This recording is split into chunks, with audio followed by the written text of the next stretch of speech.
Hello there, my dear friend. I know last patch video I said I wasn't gonna make another one for like a long time because I wanted to focus myself on documentaries and stuff like this.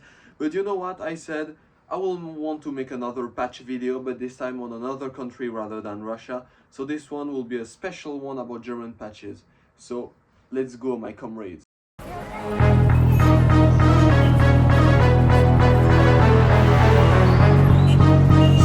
The first one we have is this little representation of a Pickelhaube, which is one of the most famous helmets in European military history and was always a symbol of the old German military.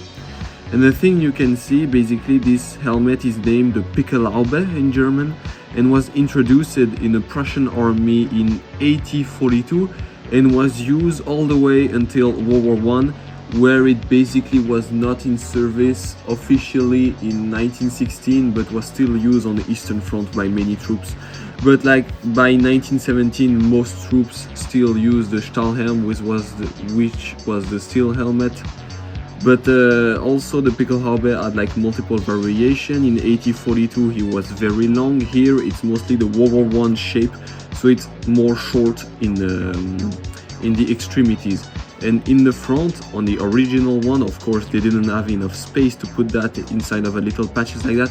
But in the front of those helmets, of the Pickelhaube, they will have the region of where they came from the empire, like Prussia, Bavaria, Württemberg, and all the region of the empire.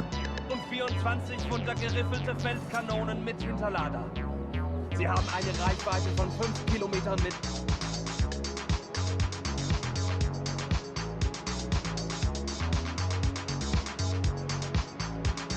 So the next one is also World War I theme and is one of my favorite in general, is this patch which represents the A7V, which was basically the only true tank that the German Empire produced themselves without stealing it from the Allies.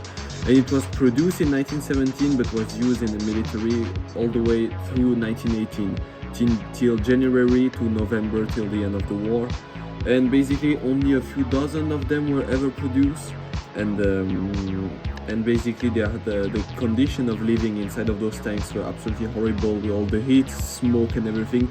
I think all of the guys who were in there must have got some kind of illness inside of those tanks. By the way, they also had place for maybe 20 pioneers to be on the rear of the tank, so they can go out and escort the A7V.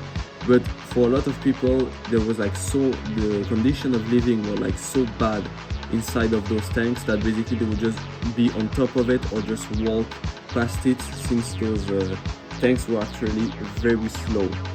Also, you can see, well, very badly, but it's basically written Wotan on it, which is basically the name for Odin in German culture. And we have the famous Iron Cross on it. And basically all of those tanks basically had their little name. One of them was Mephisto and this one is Wotan.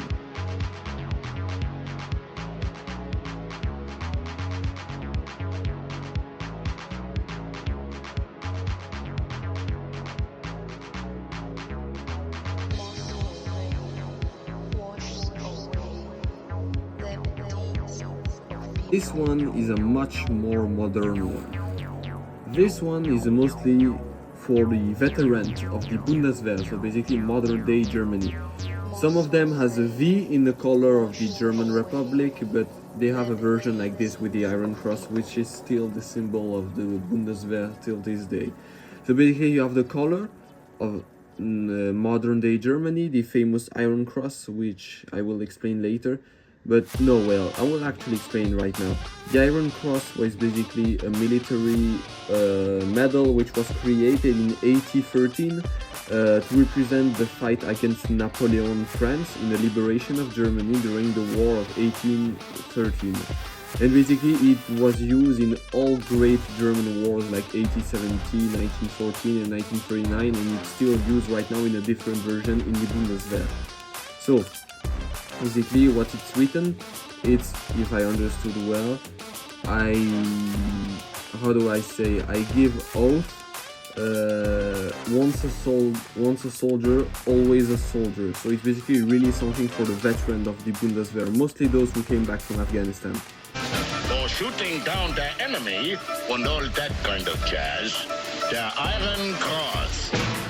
Iron Cross? I'm sick and tired.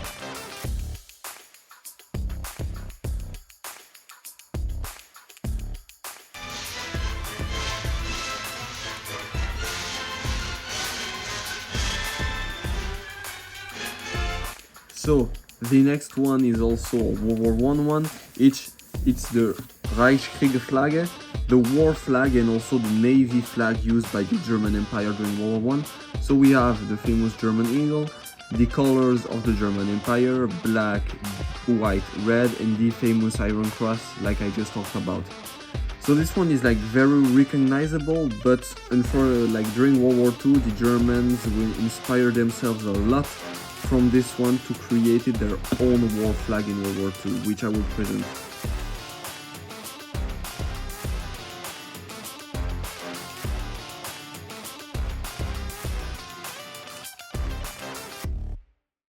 And now we have the last one for today. It's from the 1920s German Revolution. It's this one. Well, 1920s, well, it started in 1918, but lasted, and especially this movement until the 1920s. So you have the Freikorps call. The Freikorps were basically a militia back in Napoleon wars.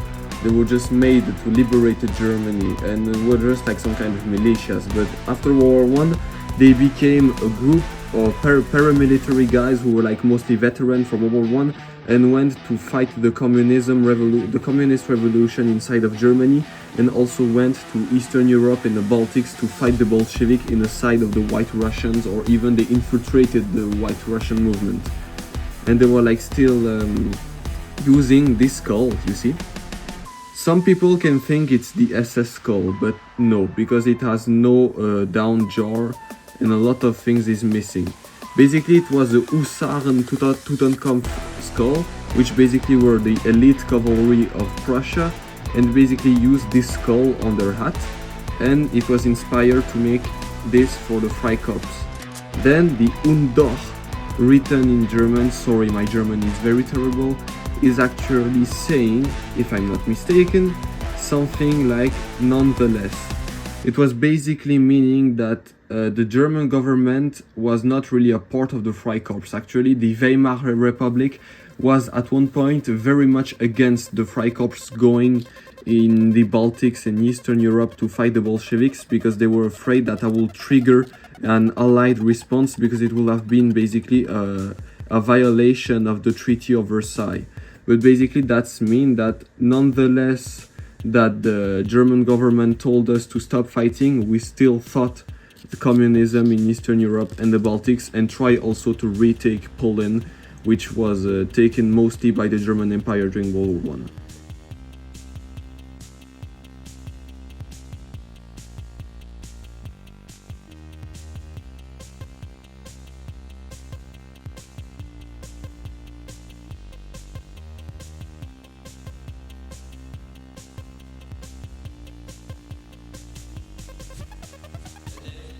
Well guys, just like I said, it was it for today, but do you feel this presence? 我在北京 So yeah, this one is actually one of my favorite.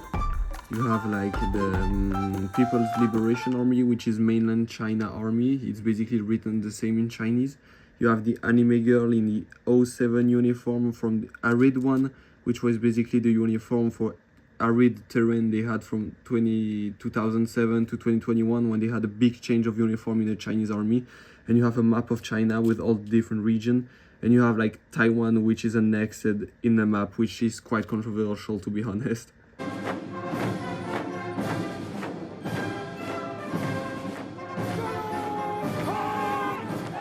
Thank you guys for having heard me rant about German military patches and one Chinese one. I know I really wanted to make this video. Now I basically made almost all the patches I have into multiple videos. So now the next one will be a big thing, a memorial, a tribute to World War II Soviet Union victory, because soon it will be the 9th of May, which is Victory Day. So we will see in the 9th of May for the Victory Day parade.